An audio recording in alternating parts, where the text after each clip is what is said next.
اللہ الرحمن الرحیم وما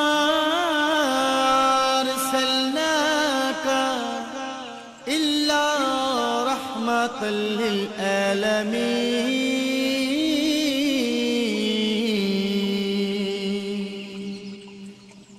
اے محبوب، ہم نے آپ کو تمام جہانوں کے لیے رحمت بنا کر بھیجا۔ وعن انس قال قال رسول اللہ صلی اللہ علیہ وسلم طلب العلم فریضۃ علی کل مسلم۔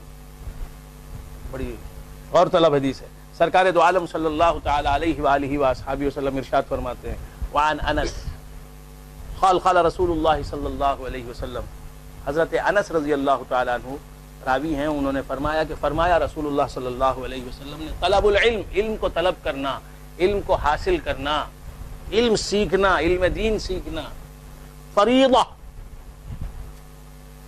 کون سا علم؟ ڈاکٹری سیکھنا، انجینئرنگ سیکھنا، مرغاں پالنے کا طریقہ سیکھنا، کون سا علم؟ علم دین،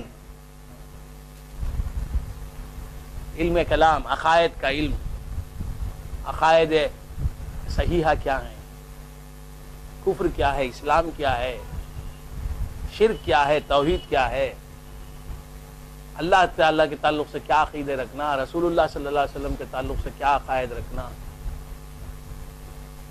یہ عقیدے کا علم۔ پھر فقہ کا علم، نماز کا طریقہ کیا ہے، روزے کا طریقہ کیا ہے، زکوٰۃ کا طریقہ کیا ہے، حرام کیا ہے، حلال کیا ہے، جائز کیا ہے، ناجائز کیا ہے، گناہ کیا ہے، کیا گناہ نہیں ہے۔ طلب العلم فریضہ۔ اور اسی طرح حسد کسے کہتے ہیں، یہ قلبی امراض کا بھی جاننا ضروری ہے۔ حسد کسے کہتے ہیں، کبر کسے کہتے ہیں، عجب کسے کہتے ہیں، ریا کسے کہتے ہیں، سمعہ کسے کہتے ہیں، حرص کسے کہتے ہیں۔ پھر حرص کو نکالنے کا طریقہ کیا ہے، حسد کو دور کرنے کا طریقہ کیا ہے، کبر کو دور کرنے کا طریقہ کیا ہے، عجب کو دور کرنے کا طریقہ کیا ہے، بخل کو دور کرنے کا طریقہ کیا ہے۔ حضور نے فرمایا کہ علم دین کو حاصل کرنا ہر مسلمان پر فرض ہے۔ آپ مسلمان ہیں نہیں ہیں، علم دین حاصل کیا ہے؟ نہیں، نانی سے حاصل کیا، نانی کچھ حاصل نہیں تھا تو آپ نے کیا حاصل کیا؟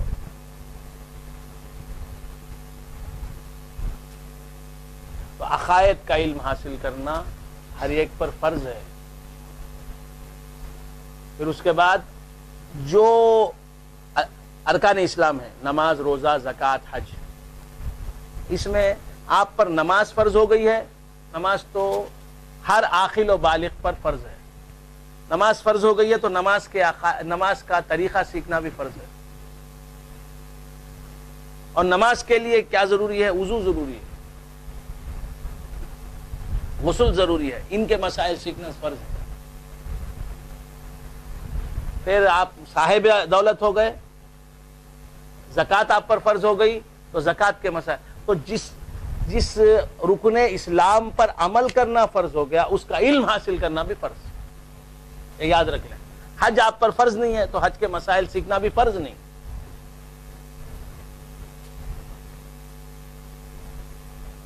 بس حاصل، زکوٰۃ آپ پر فرض نہیں تو زکوٰۃ کے مسائل سیکھنے بھی آپ پر فرض نہیں۔ اگر سیکھیں تو بہت بہتر ہے، بات سمجھ میں، کار ثواب ہے، مستحب ہے۔ جس رکن پر عمل کرنا فرض ہو گیا، چونکہ وہ عمل بغیر علم کے نہیں ہوگا، لہذا اس کا علم حاصل کرنا بھی فرض ہے۔ نماز فرض ہو گئی، نماز کے مسائل سیکھنا بھی فرض ہے۔ روزہ فرض ہو گیا، روزے کے مسائل سیکھنا بھی فرض ہے۔ زکوٰۃ فرض ہو گئی، زکوٰۃ کے مسائل سیکھنا بھی۔ حج فرض ہو گیا، اب راسخ شاہ صاحب کے پاس اتنا پیسہ آ گیا کہ حج ان پر فرض ہو گیا ہے، تو اب فرض ہوتے ہی اس کے مسائل سیکھنا بھی فرض۔ راسخ شاہ صاحب کے پاس اتنا پیسہ آ گیا کہ زکوٰۃ ان پر اس سال فرض ہو گئی، تو زکوٰۃ فرض ہوتے ہی اس کے مسائل سیکھنا بھی فرض عین، فرض کفایہ نہیں، مستحب نہیں۔ نماز تو فرض ہی ہے، نماز غریب امیر سب پر فرض ہے۔ حج اور زکوٰۃ جو ہے مالداروں پر ہے، غریبوں پر۔ روزہ نماز تو سب پر ہے۔ خیر، تو جس رکن اسلام کو اللہ نے آپ پر فرض کر دیا، اس کا وہ فرض ہو گیا، تو اس وقت آپ پر اس کے مسائل سیکھنا بھی فرض، اس کا علم حاصل کرنا بھی فرض۔ یہ جان لیں۔ تو کیا عرض کر رہا تھا؟ طلب العلم فریضۃ علی کل مسلم، ہر مسلمان پر علم کا حاصل کرنا فرض ہے۔ یہاں مسلمہ کا لفظ نہیں ہے، ہر مسلمان مرد پر علم کا حاصل کرنا فرض ہے۔ عورتیں یہ نہ سمجھیں کہ ہم پر فرض نہیں ہے۔ مسلم بولے تو مسلم بھی آ گیا، اس میں مسلمہ بھی آ گئی، مردوں میں عورتیں بھی شامل ہیں۔ اس شریف میں آیا وَوَاضِعُ الْعِلْمِ عِنْدَ غَيْرِ أَهْلِهِ، جو علم کا اہل نہیں ہے، قابل نہیں ہے، اسے علم دینا، وہ علم لینے کے قابل نہیں ہے، وہ علم کا اہل نہیں ہے۔ ایک ایسا آدمی ہے جو علم کا قدردان نہیں ہے، علم کی بات سنتے ہی بیزار ہوتا ہے۔ شاہ کمال فرماتے ہیں نا اہل کو علم نہ سکھانا، اسے علم کی پیاس نہیں ہے، تڑپ نہیں ہے، قدر نہیں ہے۔ یا جو علم حاصل کرنا چاہتا ہے، عمل نہیں کرنا چاہتا، علم سے دلچسپی ہے، نئی نئی باتیں سننے سے دلچسپی ہے اسے، اس پر عمل کرنا نہیں چاہتا، علم کے تقاضوں پر عمل نہیں کرنا چاہتا، تو وہ بھی نااہل ہے۔ حضور شاہ کمال علیہ رحمہ فرماتے ہیں نااہل کو علم نہ سکھانا اور اہل سے اس کو نہ چھپانا۔ وَوَاضِعُ الْعِلْمِ عِنْدَ غَيْرِ أَهْلِهِ، نااہل کو علم سکھانے والا شخص، وہ کوئی بھی ہو، میں ہوں یا کوئی جبار بھائی ہوں یا کوئی بھی، جو طالب نہیں ہے، جو اہل نہیں ہے، اس نالائق کو علم سکھانے والا کیسا ہے؟ كَمُخَلِّدِ الْخَنَازِيرَ الْجَوْهَرَ، خنزیروں، خنزیر سمجھتے ہیں؟ خنزیر کا معنی all of you know what is meant by خنزیر؟ Is there anybody who doesn't know the meaning of خنزیر؟ خنزیر کا معنی نہیں جاننے والا بھی یہاں کوئی ہے؟ نہیں ہے، سب جانتا ہے، سب جانتا ہے، ٹھیک ہے۔ تو جب سب جانتے ہیں تو سنیں کہ نااہل کو علم سکھانے والا شخص کون ہے؟ وہ شخص اس شخص کے مانند ہے جو خنزیروں کے گلے میں موتیوں کا پٹا پہنا ہے۔ علم کے موتی، عرفان کے موتی، حکمت کے موتی، اسرار کے موتی، خنزیر ہے وہ جو اس کا قدردان نہیں، خنزیر ہے وہ۔ یہ حدیث ہے۔ اب آپ اپنی زندگی کا جائزہ لیں، اپنے دل کا جائزہ لیں، اپنے حالت کا جائزہ لیں، آپ کیا ہیں؟ علم کی قدردانی ہے تو آپ ماشاءاللہ بہت بڑی ہستی ہے آپ کی، کہ بس کے دشوار ہے ہر کام کا آسان ہونا، آدمی کو بھی میسر نہیں انسان ہونا۔ واقعی آپ انسان ہیں۔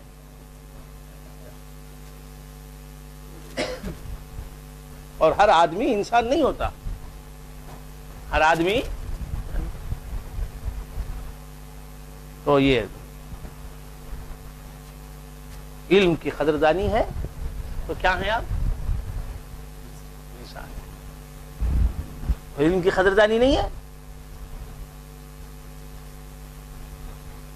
جو علم کا قدردان نہیں ہے اسے علم سکھانے والا، حضور فرماتے ہیں کہ خنزیر کے گلے میں جواہر کا پٹا ڈالنے والا، گوہر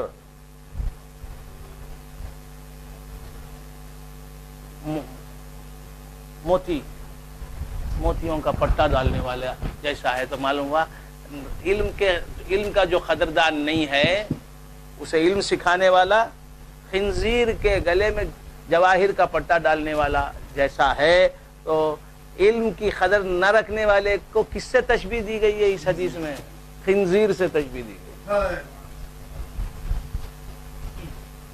منا کے شرط بلاغست باتوں می گفتم تو خواہ السخنم پندگیر خواہ ملال. تو کیا عرض کر رہا تھا، بھول گیا آپ حضرات. کا مخلد الخنازیر الجوہر واللؤلؤ والذہب. خنزیر کے گلے میں کوئی آدمی موتی اور ہیرے اور سونے کا پٹا پہنا رہا ہے.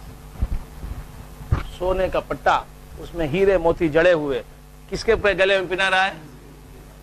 بیوی کے گلے میں نہیں پہنا رہا ہے، خنزیر کے گلے میں پہنا رہا ہے.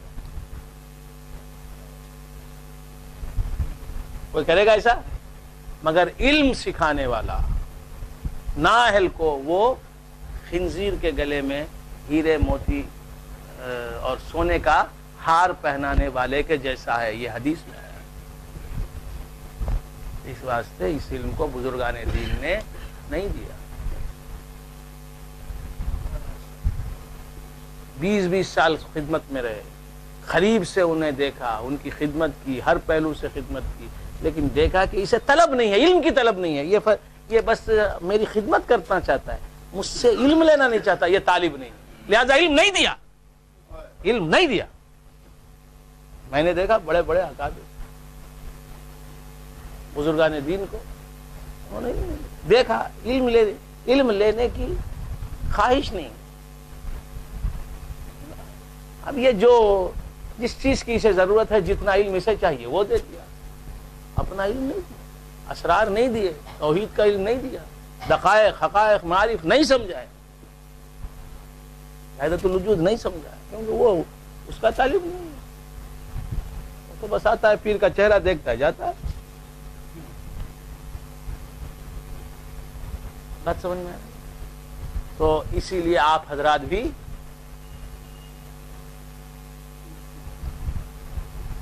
خنزیروں کے گلے میں ہیرے موتی اور سونے کا ہار پہنانے والوں کے جیسے نہ ہوں، اور آپ خود بھی انسان ہی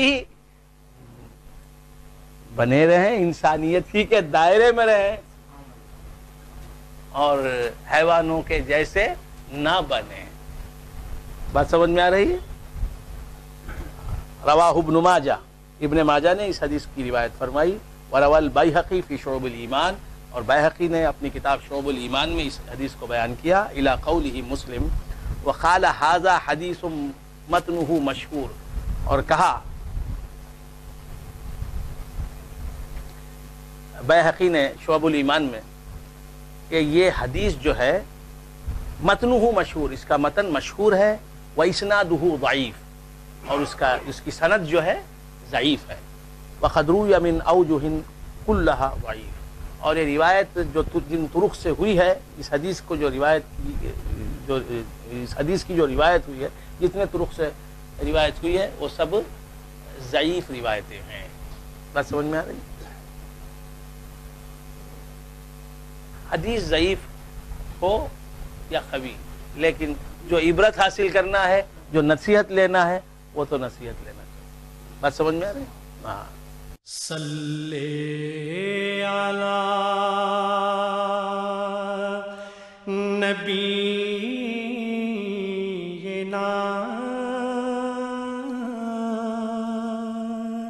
صلی علی محمد